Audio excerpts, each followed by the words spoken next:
எல்லாவற்றையும் இழந்த யோபு சொல்லுகிறான், என் மீட்பர் உயிரோடு இருக்கு.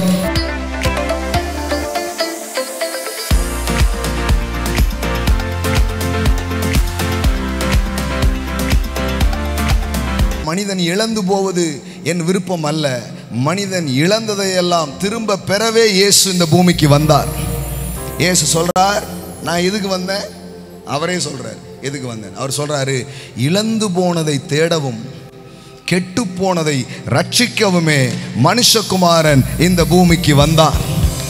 ஆமென் சார். அவர் வந்ததே இழந்ததை தேடவும் கெட்டு போனதை ரட்சிக்கவும் தான். அதனால வாழ்க்கையில எதையாவது இழந்துட்டேன்னா பயப்படாதீங்க, கர்த்தர் திரும்ப தருவார். உங்க கைகளில் நீங்கள் திரும்ப பெறுவீர்கள். மொசுக்கட்டை பூச்சிகளும் வெட்டு கிளிகளும் பட்சித்த வருஷத்தின் பலனையெல்லாம் நான் உனக்கு திரும்ப அளிப்பேன் என்பதுதான் வாக்கு. ஆமென். ஐயோ, என் பணத்தை இழந்துட்டேனே, என் சுகத்தை இழந்துட்டேனே, எத்தனையோ விஷயத்தை நீங்க இழந்திருக்கலாம், உங்க நேரங்களை இழந்திருக்கலாம். கடவுள் சொல்றாரு, நான் மீட்டு தருவேன். அதனாலதான் எல்லாவற்றையும் இழந்த யோபு சொல்லுகிறான், என் மீட்பர் உயிரோடு இருக்கு. My Redeemer lives. ஆமா, சிலதெல்லாம் இழந்து போயிருக்கிறேன், உண்மைதான். ஆனா ஒருத்தரை இழக்கல.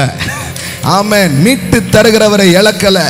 ஆமென். நான் சொல்றேன், இழந்த ஆரோக்கியம் திரும்ப வரும், இழந்த பலன் திரும்ப வரும், இழந்த பணங்கள் திரும்ப வரும். ஆமென். லூக்கா 15ல இயேசு 3 கதை சொல்றாருங்க. He talk about 3 stories. Amen. கதை 1, ஒரு பெண் வெள்ளி பணத்தை தொலைத்தாள். கதை 2, ஒரு மெய்ப்பன் தன் ஆட்டை தொலைத்தான். கதை 3, ஒரு குமாரன் அப்பா தற்காலிக பிரிவு அங்க நடக்கிறது, கிட்டத்தட்ட தொலைந்து போனது போல. கதை முடிக்கிறாரு, பணம் திரும்ப வந்துட்டு, பையன் திரும்ப வந்துட்டான், ஆட்டுக்குட்டி திரும்ப. சார், இதுதான் சார் பைபிள். இது ஒரு நம்பிக்கையின் புத்தகம். It's a book of hope. It's a book of life. அது கொடுத்து இது அப்படியே கேட்டீங்கன்னா கீழே போகவே முடியாது, மேலதான் உங்க வாழ்க்கை வரும்.